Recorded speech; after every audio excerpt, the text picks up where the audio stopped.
think this is a 88 XR100R, if I'm not mistaken, by the VIN code when I looked it up. From the looks of things, both of these little bikes that we picked up have little to no run time on them, if the rubber is any indication.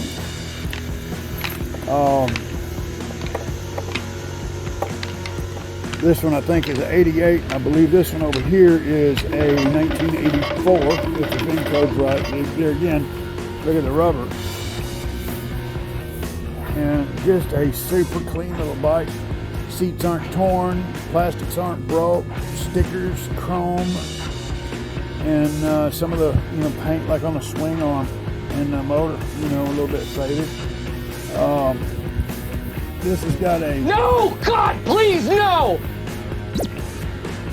Keyhine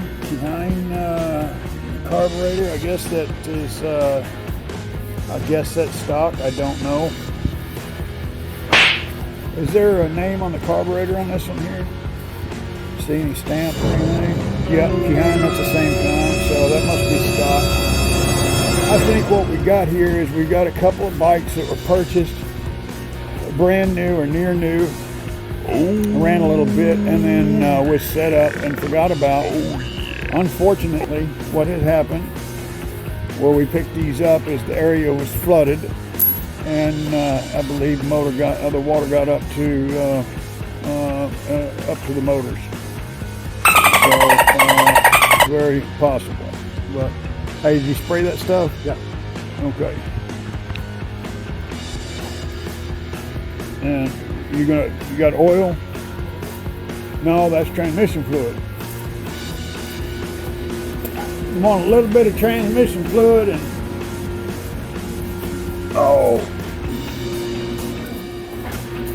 for that detergent factor, and it's a little thinner. Here you go. And then here, put some oil in there. And like I said, man, we had some used diesel oil. That stuff really seems to work well on old motors that have been sitting. A funnel would probably help, wouldn't it? Instead of just kind of pouring it at a fucking bunghole that size. Let's see if I can get a funnel here. So I started the teardown on the 1984 CR60R Honda mini bike, and I was lucky in some respects that well, just look at this thing, man. Those, I believe those are the original tires. From what the owner said, we're in pretty good shape here. What the owner said is that it should all be original, meaning that this bike didn't get much run time. The handlebars are bent on it.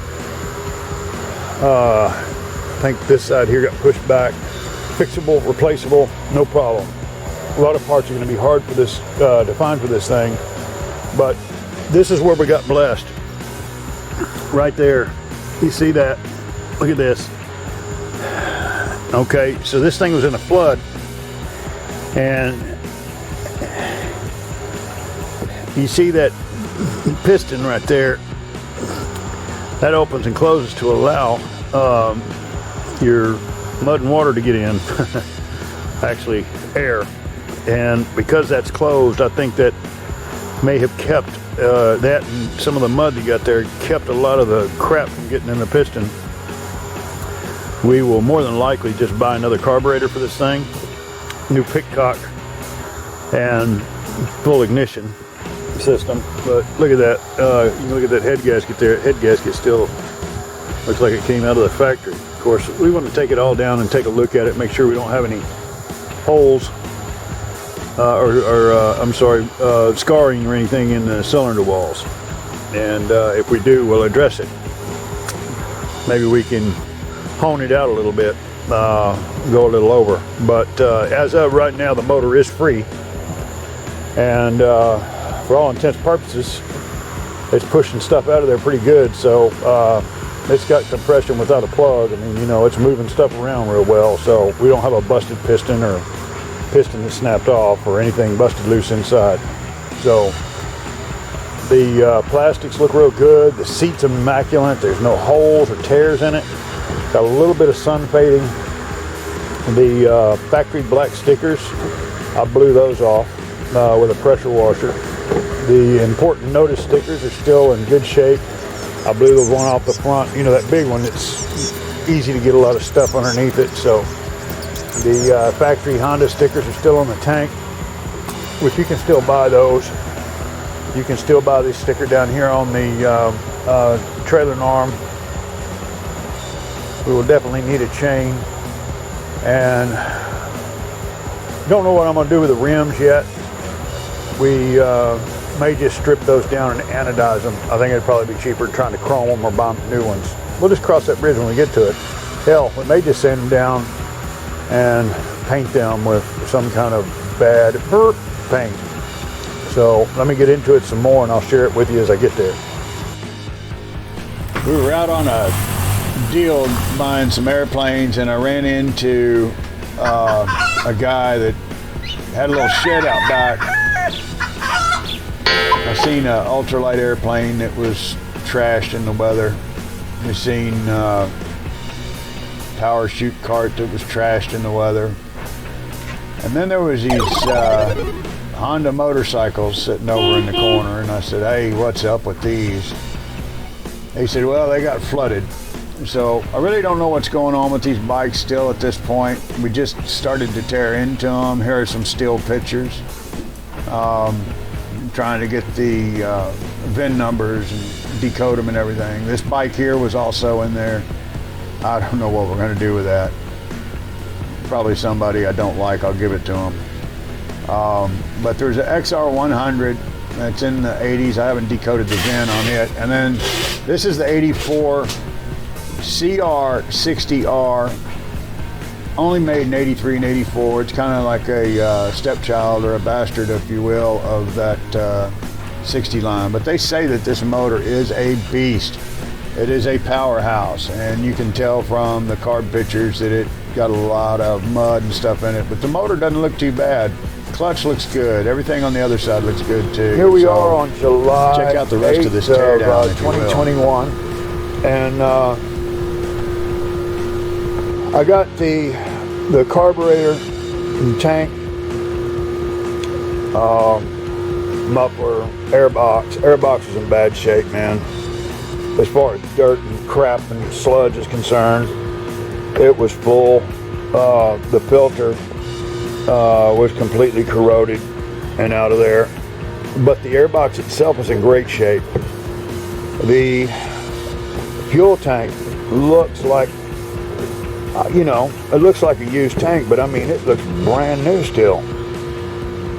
The only problem we got with the fuel tank, besides a little bit of stuff down in the bottom, but it's not, you know, nothing we can't wash out with a little MEK, is the nipple on the pit cock. I just like saying that. We need to get this out to where we make sure there's no moisture that gets in that thing. Need to put if you can pop the cap off of that hose, if you don't mind, and we'll put it back on this here. It's sitting there on the handlebars. You know, they got the little breather hose. Oh. Okay, so the XR, we pulled the pin or the 17 millimeter bolt on the bottom of the block, and we got just under a gallon of water and oil out of it, which I don't know how much do you think he poured in the block the other day, that oil and transmission fluid and all that stuff when we were trying to free it up? Quart maybe, or no, just a couple shot glasses full. Okay. So, you know, whatever was in there really, you know, wasn't anything we added. Same thing here, you know, we sprayed some penetrating oil, let it sit, a little transmission fluid and some oil, just kind of some stuff around here. I didn't have any used diesel oil, which is what I like to use on it. That and like a little acetone, because the acetone makes it penetrate And something about that used diesel oil, man, it just likes to free stuff up. It is slicker now. But so one thing that I got a couple of problems here. So I pulled the reed valve block off, and the reeds were filthy. The reed valve block was real dirty. I cleaned it. The boot that goes around there it goes on the carb, on the back side of the carb, is split. So I've got to find one of those. I found one of those on eBay for $109. Got to be kidding me, for a piece of rubber. But you know, you got to have one. It is new. My shocks, I don't know exactly what the travel is on these guys, but I'm hoping that I can clean this up. Tell you what, Aaron, if you don't mind, come and push real slow down on this, as hard as you can, but slow. Uh-oh, is that it? You know what, dude? We may be okay, because the seal is like right here. This here is just a clean boot. You know what I'm saying? Right. So we've only got a couple of little rough, pitty spots here. Do it one more time, real slow. Let me make sure. I want to check on this other side. Ooh, okay. And man, right there. That's good. That's good. Yeah, we might be okay, because, you know, the only time it's ever going to see that is if it gets bottomed out. You know what I mean? Right. Everything else is good. Okay. So inside the motor, boy, the back side of the motor where the reed block goes in, well, there was a lot of junk in there. The carburetor was full of mud. But look at this. It really looks good. Excuse me. It turns over. Oh, what was that? I forgot I had that thing. Where did that go? In here. Okay, let me come look. I just made a boo-boo. I forgot you can't do that when it covers off of it. Let me see. All down here. Spring. Okay, I can look it up. That ain't no big deal. So this here, let me see. And take all that. Let me see here. Okay, so that goes out. This goes in like this, and I think this one here goes. This one might go on the back side. Okay, does that look right? I ain't got but one hand here. If that fits on the inside of there, that's where it goes. No, it doesn't go in there. No. Okay. No, that went all on the inside here. Okay. All on the inside. See if you can stab it back in there. But anyway, so the clutch side looks real good too. We've got a little bit of, you know, some milky looking crap. But, you know, guys, this is a 1984 motorcycle.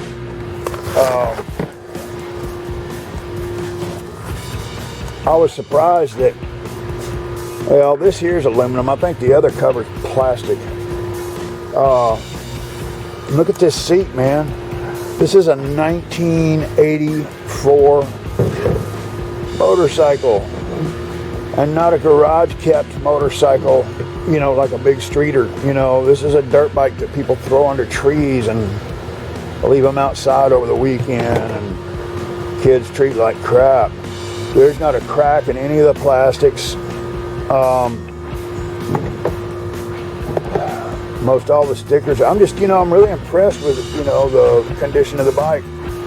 I did find another set of forks, used, $100. I guess that's going to be one of those bridges I'll have to cross when I get there. And I'm tell you right now, I'm not spending money on new rims, and I'm not going to pay to have these things blasted and chromed. I may have them blasted and anodized. But anyway, that's the 1984 CR60R, which it's a redheaded stepchild because they only made it in 83 and 84. I think some of the 85 parts will fit on here, but not many. But besides, let's go over here and take a look at this fine specimen. I still haven't found the exact year on this one.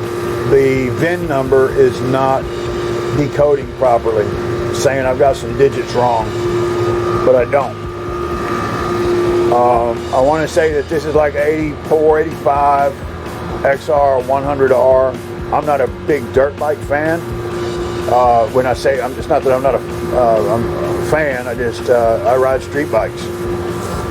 And I got grandkids, and I like little motors, and when I seen these leaned up underneath a shed, something like this one here, I was like, you know, what's the deal? You know, what do I got to do to take those home? So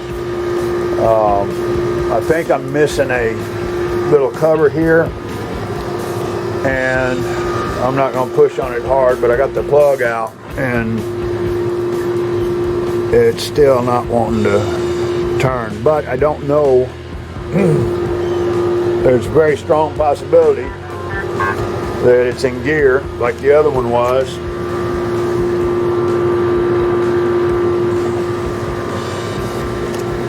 So we'll just have to get into that one a little further, but you know, one at a time. But this one too, plastic seat's good, plastic's good, all that crap, everything's good. Let me see. One other thing I'm going to show you before I kill this tape. There's my age. Roll the tape, Joe. Let me see here. I hadn't used tape in 30 years. Let me get 2 hands free so I can do this. So this is a little carburetor that we see. There's the reed valves. I cleaned these up the best we could. These are obtainable.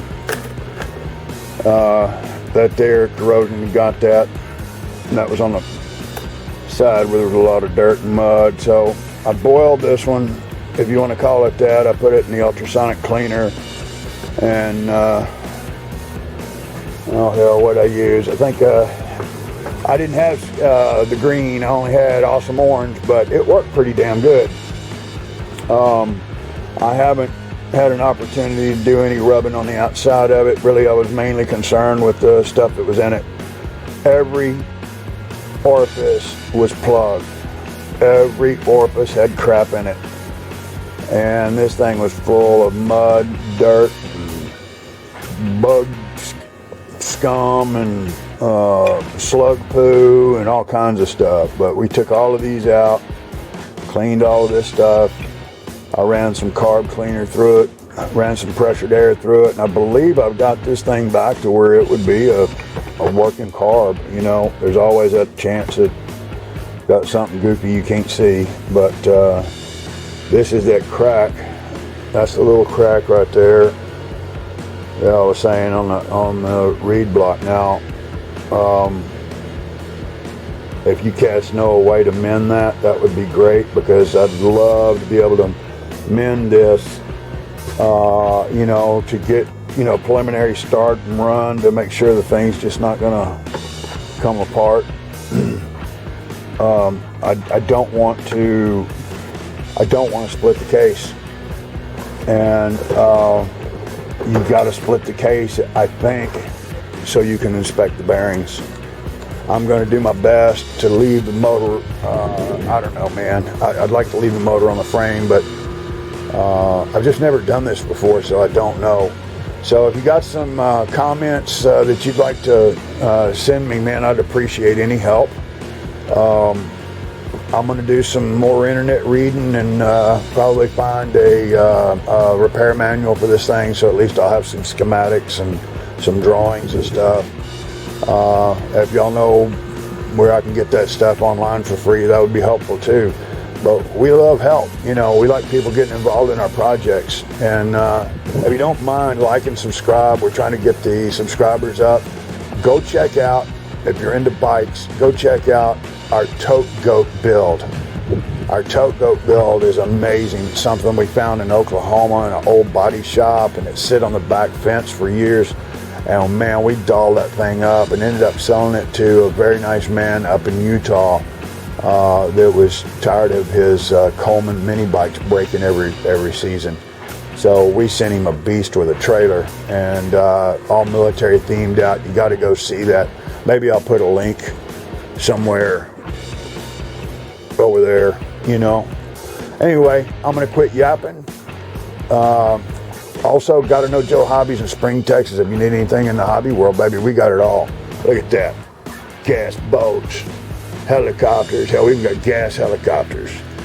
Planes. I think we got the biggest plane we got right now is 14 or 15 foot wingspan. Baby, we do it right over here. And everything is lower than what you'll find it anywhere else, that I can promise you. Cheers. We'll talk to you later.